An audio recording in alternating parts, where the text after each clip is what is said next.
Mevrouw staatssecretaris, gisteren heeft u een doosje zeep cadeau ontvangen van de premier. Wat vond u van deze cadeau? Was alles aan uw smaak? Nou, ik moet het nog gaan proberen. Maar ik ben ervan overtuigd dat het heel erg lekker is. Want de verpakking zag er al mooi uit. En de geur was heerlijk. Dus nou, dat komt vast goed.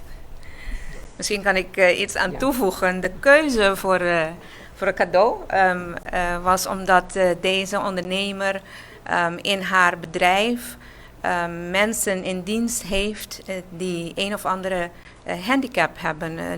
Een lichamelijke of mentale handicap. En ik vind het zo mooi dat is inclusie. Hè? En we willen hier echt werken aan inclusie. En ik stelde ook op prijs dat de staatssecretaris dat leuk vond. Dus dat was de bedoeling. En het is echt lekker. Nou, heerlijk, maar fantastisch.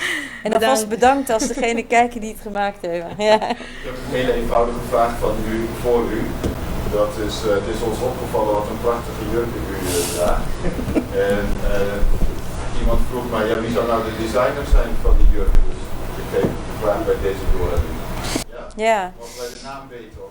Ja, natuurlijk. Dat is een goede vriend van mij. Peter George D'Angelino Tap heet hij. En ja. De Arubanen hebben in de afgelopen 48 uur zich niet alleen bezig gehouden met de mooie jurken en de kleurrijke jurken van de staatssecretaris, die echt mooi zijn. Compliment aan de designer. Maar ze hebben ook met hoop uitgekeken naar het bezoek. Voor Aruba is een goede relatie binnen het Koninkrijk heel belangrijk. Wij vinden dat we dan alleen maar er kan alleen sprake zijn van een win-win als er een goede relatie is. En ze hebben dat deze dagen zelf kunnen zien.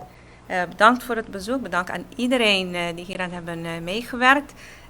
Wij zijn, zoals ik zei, volop in herstel. En ik heb er alle vertrouwen in dat het goed zal komen. Dank u wel.